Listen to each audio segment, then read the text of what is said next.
বন্ধুরা, welcome to soul টারট guidance 1111। আমার চ্যানেলে সবাইকে স্বাগত জানাই। যারা অনেক দিন ধরে দেখছো তারাও আমার চ্যানেলে জুড়ে থেকো, সবার কাছে আমার অনেক কৃতজ্ঞতা। আর যারা নতুন দেখছো তাদেরকেও বলবো, তোমরাও হিলিংয়ের জন্য আমার কাছে নিশ্চয়ই এসছো বা ডিভাইন পাঠিয়েছে, তো তোমরাও জুড়ে থেকো। কোনো না কোনোভাবে তোমার কাছে হিলিং আমি পৌঁছে দেওয়ার চেষ্টা করবো। এই চ্যানেলটা ভালো লেগে থাকলে তোমরা লাইক শেয়ার করে আমার পাশে থেকো, আমাকে মোটিভেশন দেয় তোমাদের প্রত্যেকটা লাইক এবং শেয়ার। আজকে দেখব যে তোমার পার্টনারের এই মুহূর্তে কি চলছে মনের মধ্যে, তার সাথে আগে দেখব তোমার এনার্জি কি আছে। ঠিক আছে, আমি প্রথমে তোমার দুটো কার্ড বার করবো যেখানে তোমার এনার্জি দেখব, সেটা যদি রেজোনেট করে তাহলে তুমি পরের রিডিংয়ে যাবে। প্লিজ ইউনিভার্স বলো যে আমার ভিউয়ার্সের এনার্জি কী আছে। প্লিজ ইউনিভার্স বলো আমার ভিউয়ার্স যারা দেখছে এই রিডিংটা, তাদের এই মুহূর্তের এনার্জি কী আছে। প্লিজ ইউনিভার্স বলো please. Thank you so much, thank you, thank you, thank you. Please universe বলো। এখানে এসছে 9 অফ ওয়ান্ডসের কার্ড। তুমি কিন্তু ভীষণভাবে রেগে আছো ভিতর থেকে, একটা চাপা রাগ তোমার ভিতর রয়েছে এবং ভীষণ রকমভাবে একটা ভয় পাচ্ছ, রিলেশনশিপ হারিয়ে যাওয়ার ভয়। তোমার মনে হচ্ছে সম্পর্কটা শেষ হয়ে যাবে, আর হয়তো সম্পর্কটাকে আমি রাখতে পারবো না, ও হয়তো অন্য কারুর হয়ে যাবে বা অন্য কারুর কাছে চলে যাচ্ছে, এরকম একটা ফিলিংস কিন্তু তোমার কাজ করছে। যদি করে থাকে এবং তোমার যদি এটা যদি রেজোনেট করে তাহলে কিন্তু তোমার পরের পার্টটাও তুমি দেখবে। কারণ এখানে আমরা এনার্জি রিড করতে আসি, কার সাথে এটা রেজোনেট করছে, কার সাথে ম্যাচ করছে আমি জানি না, পুরোটাই ডিভাইনের ইচ্ছায় হয় প্রত্যেকটা রিডিং। দেন জাজমেন্ট। তুমি কিন্তু তোমার পার্টনারকে অনেক জাজ করছো, ও কেন আমাকে এই কথা বলেছে, ও কেন আমার সাথে এরকমভাবে চললো, আমি তো এটা করিনি, আমি ওর জন্য অনেক করেছি, আমি ওর জন্য অনেক করেছি কিন্তু আমার সেটা মূল্য দেয়নি। আমার যখন ওকে প্রয়োজন তখন আমি ওকে পাই না, কিন্তু ওর যখন প্রয়োজন হয় তখন ও আমাকে সঠিক সময় পেয়ে যায়।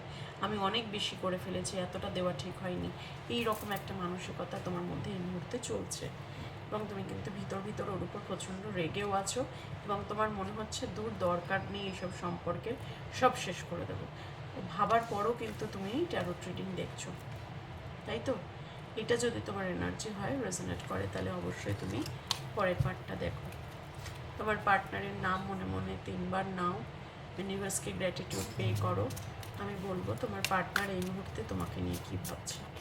প্লিজ ইউনিভার্স বলো please. Thank you so much. দেখো, তোমারটা যদি মিলে যায় তাহলে তোমার পার্টনারটাও মিলবে। কেন? কারণ আমি তোমাকেও চিনি না, তো তোমারটা যদি মেলে তাহলে 100% তোমার পার্টনারেরটাও মিলবে। তোমার পার্টনারকেও আমি চিনি না। প্লিজ ইউনিভার্স বলো আমার ভিউয়ার্সদের পার্টনারের এনার্জি কী আছে। প্লিজ ইউনিভার্স বলো। Thank you so much, thank you, thank you, thank you. তোমার পার্টনার কিন্তু প্রচণ্ড রকমভাবে একটা কি বলবো, স্বপ্ন দেখছে। ঠিক আছে, অনেক কিছু করব, অনেক কিছুভাবে এগোবো, এরকম একটা। এবং তোমার সাথে যে কথাবার্তাগুলোর হয়েছিল সেগুলো কিন্তু সব মনে আছে, সব। সেটার উপর কিন্তু ও এখন ফোকাস করতে চাইছে এবং অনলাইনে তোমাকে সার্চ করছে, দেখছে তুমি কি করছো, তোমার মুড কেমন আছে, এগুলো কিন্তু হচ্ছে। দেন আর একটা মেসেজ 7 অফ ভ্যান্স। নিজের চারপাশে কিন্তু সে একটা বাউন্ডারি সেট করে রেখেছে, তোমাকে সেখানে এন্ট্রি দিচ্ছে না, তোমাকে একটু দূরে করে দিচ্ছে, তাই তো?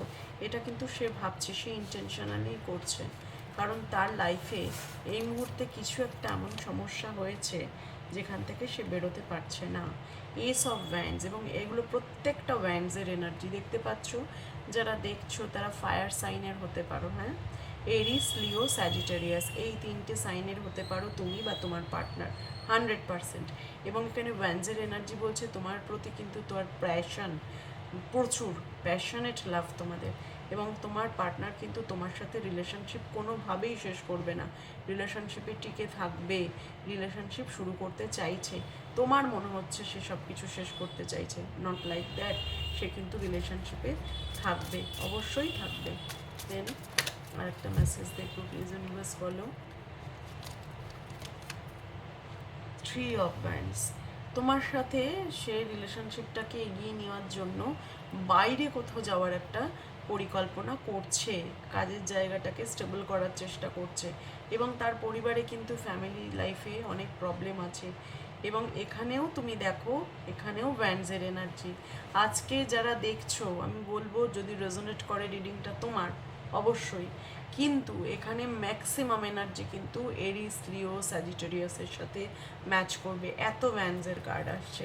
প্রচণ্ড প্যাশনেট তোমার পার্টনার।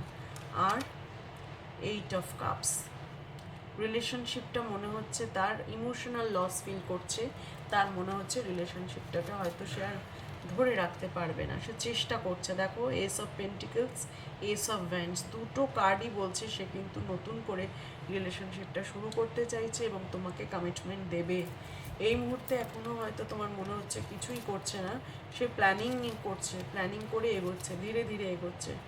দেন 3 অফ সোর্স, তোমাদের মধ্যে অবশ্যই এখানে 3 এর এনার্জি ইন্ডিকেট করছে, দুটো 3 এর এনার্জি এসছে, তো 100% তোমাদের লাইফে কিন্তু কোনো থার্ড পার্টি আছে। মেবি তার ইগো থার্ড পার্টি, মেবি কোনো তোমার পার্টনার কোনো তৃতীয় ব্যক্তির কাছে যেতে পারে, বা তার পরিবার থার্ড পার্টি। এখানে তোমাদের রিলেশনশিপ কিন্তু এই থার্ড পার্টিকে নিয়ে সমস্যার জন্যই মানে সমস্যা হয়েছে।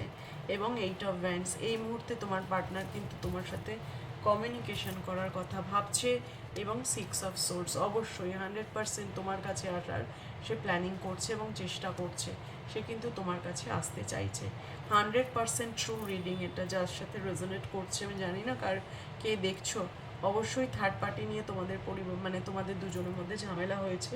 এখানে থার্ড পার্টি যে কোনো ব্যক্তি হবে, নট নেসেসারিলি, সেটা সবার জন্য নয়। অনেকের ক্ষেত্রেই এখানে ফ্যামিলি হতে পারে, তার ইগো হতে পারে, তার রাগ হতে পারে, তার জন্য এই প্রবলেম আসতে পারে।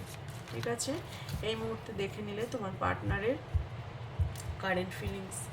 এরপর বলবো তোমার পার্টনারের মেসেজ, কি মেসেজ আসছে দেখে নি প্লিজ ইউনিভার্স। বলো আমার ভিউয়ার্সদের পার্টনারের মেসেজ কি আছে প্লিজ ইউনিভার্স। আমি একটা ডিটেল রিডিং করছি তোমাদের জন্য। মেসেজ কি আছে এই মুহূর্তে? I feel you leaving me behind, তোমার পার্টনার মনে করছে তুমি তাকে ছেড়ে চলে যাচ্ছ, এই যে তুমি এন্ড করছো না রিলেশনশিপটা। I want to tell you how I feel, সে বলতে চাইছে যে আমার কীরকম অনুভব হচ্ছে, আমি তোমাকে বলতে চাই, আমি কতটা লোনলিনেস ফিল করছি, কতটা কষ্ট পাচ্ছি। You came closer than anyone, তোমার মতো সম্পর্কের ভিত্তি আর কারোর সাথে তার হয়নি। ঠিক আছে, এবং সে কিন্তু মেটেরিয়ালস থিংস, মানে সে কিন্তু নিজের স্টেবিলিটির দিকে মন দিয়েছিল, এবং সে নিজেকে টাকা পয়সা, গাড়ি বাড়ি এইসবে এতটাই ইনভলভ, নিজের কেরিয়ার, যে তোমাকে সে সময় দিতে পারেনি। এখন তার মধ্যে কিন্তু এই অনুশোচনাটা এসছে যে সে নিজের ইমোশনটাকে হাইড করে সে মেটেরিয়াল থিংসের প্রতি বেশি ইনভলভড হয়ে গেছিল। চলো এইবার দেখে নেব অ্যাঞ্জেল গাইডেন্স, ঈশ্বর তোমাকে তোমার এই পরিস্থিতিতে কি গাইড করছে প্লিজ ইউনিভার্স বলো। অ্যাঞ্জেল গাইডেন্স বলো আমি ভিউয়ার্সদের জন্য প্লিজ ইউনিভার্স। নো, তুমি কোনোভাবেই রিলেশনশিপ থেকে বেরিও না, বা বেরোতে পারবে না, ডিভাইন বলছে, যেটা ভেবে তুমি রিডিংটা দেখছো। এবং লিসেন টু ইয়োর ইনটিউশন, তুমি নিজের মনকে জিজ্ঞেস করো, নিজের বিবেককে জিজ্ঞেস করো। অবশ্যই তোমার লাইফে লুক ফর এ সাইন, তুমি একটা সাইনের জন্য অপেক্ষা করো। অবশ্যই তোমার লাইফে ভালো কিছু ঘটবে এবং ইমপ্রুভমেন্ট হবে। এই যে তুমি নেগেটিভিটিতে আছো এবং ভাবছো যে সে ছেড়ে চলে গেছে, এই মুহূর্তে তোমাকে রিলেশনশিপে ধৈর্য ধরে থাকতে হবে। কেমন? রিডিংটা ভালো লেগে থাকলে লাইক কমেন্ট শেয়ার করো, আর অবশ্যই ইউনিভার্সকে গ্র্যাটিটিউড দিও, আমাকে না দিও, ইউনিভার্সকে গ্র্যাটিটিউড দিও, যাতে তোমার এই পার্টনার যে পজিটিভ ভাবছে তোমাকে নিয়ে, কিন্তু তুমি কিছু বুঝতে পারছো না, এই ব্যাপারটা যেন তার মধ্যে আরও বেশি করে আসে, এবং কমিউনিকেশন কিন্তু খুব ফাস্ট আসছে তোমাদের। দেখো কবের মধ্যে তোমার পার্টনার কমিউনিকেট করে, খুব শিগগিরই। যারা রিডিংটা দেখছো, হতে পারে মোটামুটি 8 দিন থেকে 8 সপ্তাহের মধ্যে তোমার রিলেশনশিপে কমিউনিকেশন আসবে। সবাই খুব ভালো থেকো। ওম নমঃ শিবায়।